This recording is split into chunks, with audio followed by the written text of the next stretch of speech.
Okay guys, so I'm back here and we've got it booted up and I've been playing around with it a little bit.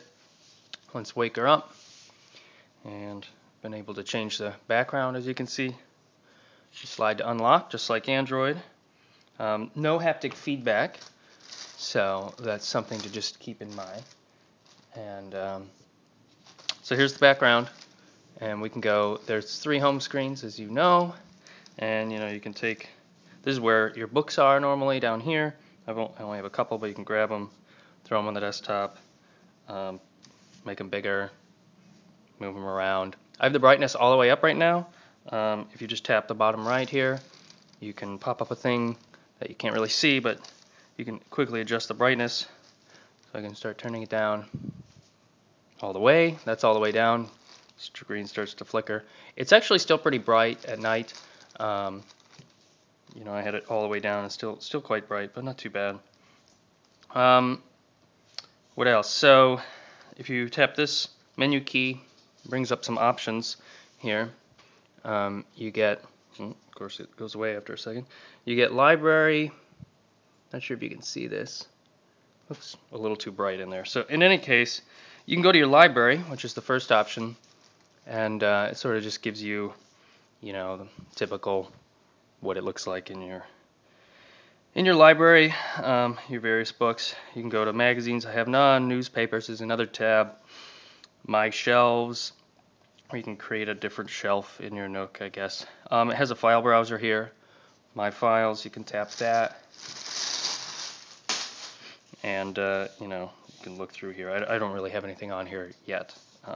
And then the last one is the lend me option, where if you have lendable books, you can lend them to other people. All right. In any case, let's press the Nook button to go back home. I've been playing around quite a bit with the web, so that's here. I just have Engadget up right now. Scrolling's pretty smooth. See, it depends. If you've loaded the web page all the way, and if it has a lot of images, it does okay. But as you can see, it's pretty smooth. No pinch to zoom. You have to use the zoom in and out buttons here, which are, it's a minor annoyance. I'm not a huge pinch to zoom guy. You just get used to it, right? Being able to double tap to zoom, or just use the buttons. For the most part, you can view a whole web page. Obviously, they're vertically, but horizontally, you can view the web page pretty much in its full glory, and maybe just with one zoom in to read the text there, and then you can go through. The screen, obviously you can't see this. The screen really is really nice. The 640 by 480 video you're watching does not reveal how nice the screen is. It's sharp. It's really sharp. Now I did end up getting a screen protector that they bamboozled me into at the store. We got one. It comes with 2, $16. Pretty steep. I did put it on there. It kind of adds that soft, feel to it. Instead of, I have a Droid. If you're familiar with any other glass screen product, they can get greasy and sort of sticky almost, like if you have sweaty palms or something. Anyways, this makes it kind of nice. I don't know if I'll keep it on there or not. They went on pretty easily. And you can go here to menu, and I've bookmarked a bunch of websites. So like Facebook, for instance, just to show you the speed at which it loads. And still loading a little. There, it's done. I'm on my Wi-Fi here. It's pretty fast. Anyways, there's that. Go back to Windows. So you can, if you go to Window, then you can just switch easily between windows here. So, I had some YouTube stuff up. YouTube, okay, I'll show you YouTube. Let's see. The issue is it doesn't have Flash yet, right? It's running Android 2.1, so you can't look at YouTube videos. But so if I just type some random thing into YouTube here, I tried to search for HD videos to see if it would play that. It looks like, especially if you read the manual, you're limited to 854 by 480 resolution videos. I mean, the processor in here, and it has 512. It's 800 megahertz. I believe it's a ARM 8. 3610, I believe. I can't remember which it is, but it's a pretty powerful processor, and has 512 megs of RAM. So it should be able to do these things quite well. But you know, if you click on something in HD, yeah. So I'm on the full YouTube site here, and it says, oh, no flash, of course.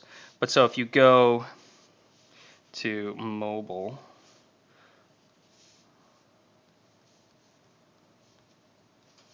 Has a little .com button, which is nice. The keyboard on here is not the stock Android keyboard.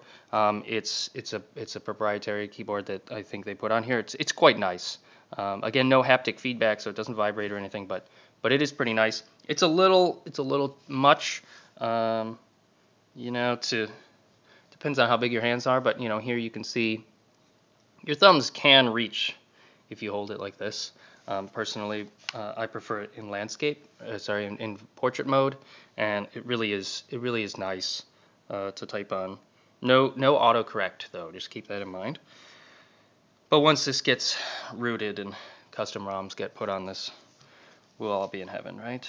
We can put whatever we want on there, slide it, or any of the other better keyboards. So, anyways, sorry. Let's take a look here. We'll just click on a I don't know, some random video that apparently isn't working. Pretty good for a review, huh? Okay. Okay, so here it is, loading the video. I think it's just going to give me like the standard definition version.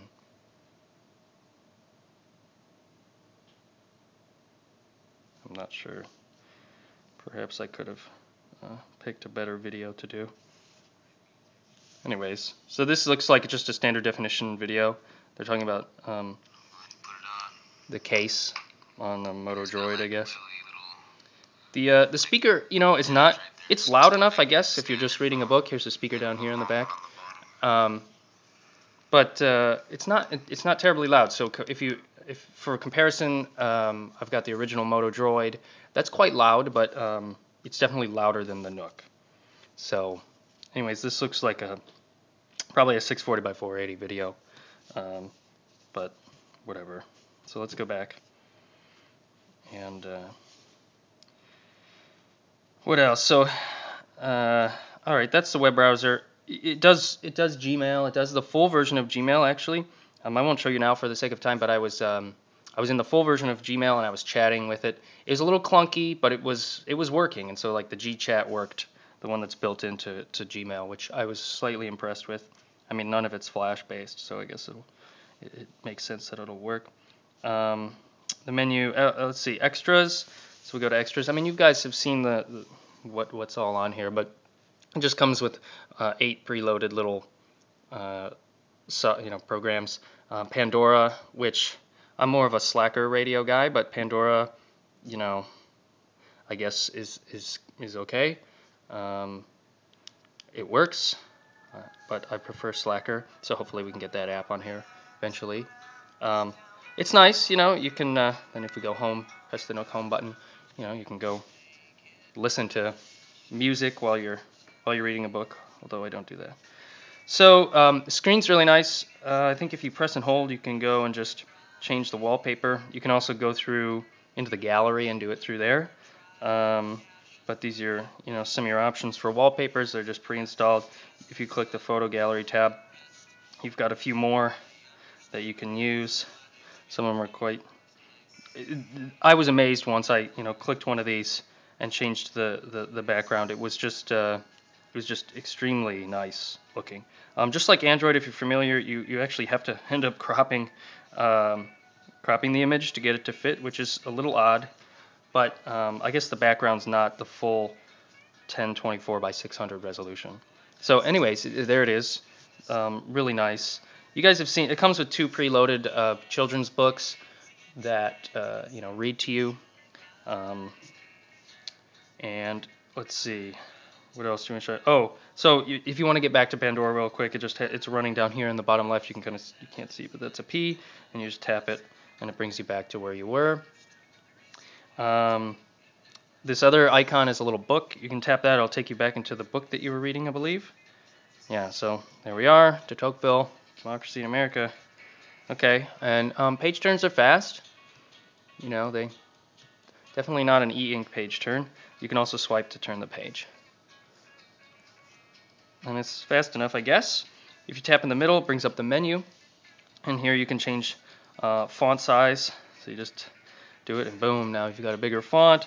You can also mess with the margins, make it a little smaller, medium margins or big margins. And you can also mess with the spacing, the double spacing. Let's go back to, I prefer the smallest font available, which is, I'd actually prefer it even maybe a little smaller. But anyways, you've got bookmarks. I mean, I won't go through the e-reading stuff on here because you guys have seen reviews of that. But you can highlight, you can share quotes, you know, via Facebook and stuff. Let me just go back to the extras really quick and show you. So it does, if you sync with Facebook and Gmail, your Gmail account, you can actually go in and it has imported all your contacts in here. You don't really do anything with your contacts in here. Like if you click a contact, it just gives you their info, so it doesn't really do anything. But they're there, and you can add contacts via here. But basically, these are just the people you can share with, and then you can filter by different people. You know, your contacts. You know, battery life pretty good. I played with it for probably about 2-3 hours last night with really no charge, just with the charge that came on the device, and it didn't go below half. It didn't start full, but so I haven't run it down all the way yet. But so far, it's a really nice device. Even if this thing never gets rooted, I feel like I can definitely use it. You know. Maybe I'll actually read more. Okay, long review. Sorry for the long review. If you have questions, let me know. All right, thanks a lot. Bye.